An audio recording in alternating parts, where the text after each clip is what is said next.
بات وہی ہے کہ ہم انسان ہیں.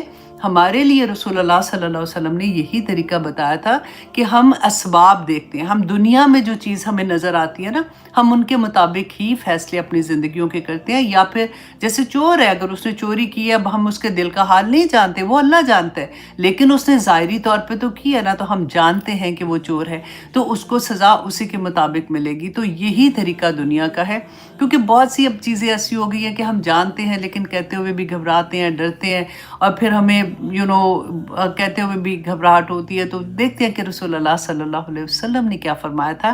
امام طبرانی روایت کرتے ہیں کہ ابو ہریرہ رضی اللہ عنہ نے فرمایا کہ رسول اللہ صلی اللہ علیہ وسلم نے فرمایا کہ جب آدمی حج کے لیے نکلتا ہے، رائٹ، حج کے لیے نکلتا ہے اور وہ حلال رزق، انڈرلائن کریں کہ وہ حلال رزق سے حج کے لیے نکلتا ہے، اپنا سفر وہ بھی شروع کرتا ہے اور وہ لبیک اللہم لبیک کہتا ہے، تو آسمان سے ایک منادی ندا کرتا ہے کہ تیرا لبیک کہنا قبول ہو، اور رحمت الہی تجھ پر نازل ہو، تیرا سفر حلال اور تیری سواری بھی حلال ہے، کیونکہ وہ حلال رزق لے کے نکلا تھا نا، اور تیرا حج بھی مقبول، اور تیرا حج گناہوں سے پاک ہے. ٹھیک ہے. اب آپ نے یہ سارا سنا نا کہ کس طرح سے آسمان سے فرشتے پکارتے ہیں، اس کے لیے دعائیں کرتے ہیں جب وہ نکلتا ہے سفر کے لیے. رسول اللہ صلی اللہ علیہ وسلم نے ہمیں بتایا نا. اور پھر بتایا کہ جب آدمی حج کے لیے نکلتا ہے اور حرام کی کمائی کے ساتھ حج کے لیے نکلتا ہے، تو وہ سفر شروع کرتا ہے اور وہ کہتا ہے کہ لبیک اللہم لبیک، تو آسمان سے ندا کرنے والا پکارتا ہے کہ تیرا لبیک قبول نہیں، نہ تجھ پر رحمت ہو، تیرا سفر خرچ جو تو نے ٹکٹ بائی کیا ہے جہاز پہ جانے کا، وہ تیرا سفر خرچ جو ہے وہ بھی حرام، تیری کمائی حرام، اور تیرا حج گناہوں سے آلودہ اور بے اجر ہے. اللہ اکبر.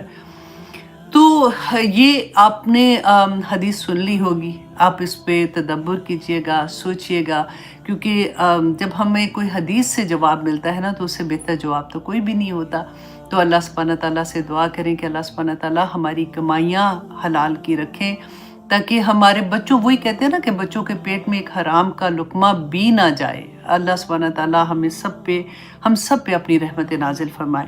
اور ایک اور بڑی خوبصورت حدیث مسلم کی حدیث ہے کہ ابو قتادہ روایت کرتے ہیں کہ رسول اللہ صلی اللہ علیہ وسلم نے فرمایا تھا، کیونکہ اکثر اسٹوڈنٹ کے کویسچنز تھے کہ روزوں کے بارے میں آپ نے رکھنے ہیں، وہی میں نے اپنی چھوٹی سی ویڈیو آپ کے لیے اسی لیے بھیجی تھی. آپ پورے رکھیں، پورے 9 روزے رکھیں.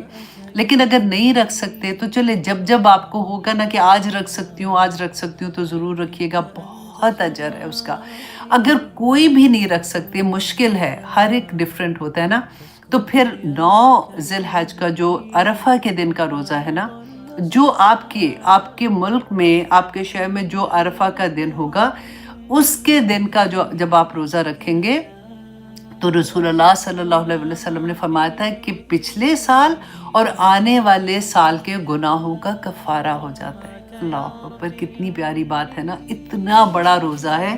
تو اللہ سبحانہ تعالیٰ ہمیں توفیق عطا کرے کہ ہم یہ رکھ سکیں. لیکن آپ یہ دیکھیے گا کہ وہ گناہ جو ہم اللہ کی حقوق پورے نہیں کرتے، نماز، روزہ، حج، زکوٰۃ، ایسے والے ہمارے چھوٹ جاتے ہیں، انشاءاللہ اللہ سبحانہ تعالیٰ ہمیں معاف کر دیں گے. کیونکہ دیکھیے ایک نیکی پہ 10 گنا اجر، چاہے تو 700 گنا اجر. اتنی چیزیں جب ہم حدیث پڑھتے ہیں کہ اتنے گناہ بھی ہوں گے تو معاف ہو جائیں گے. لیکن آپ یہ یاد رکھیے گا کہ حقوق العباد جب تک بندہ معاف نہیں کرے گا نا، تو معافی نہیں ہے. اللہ سبحانہ تعالیٰ ہمیں سمجھ کی توفیق دے.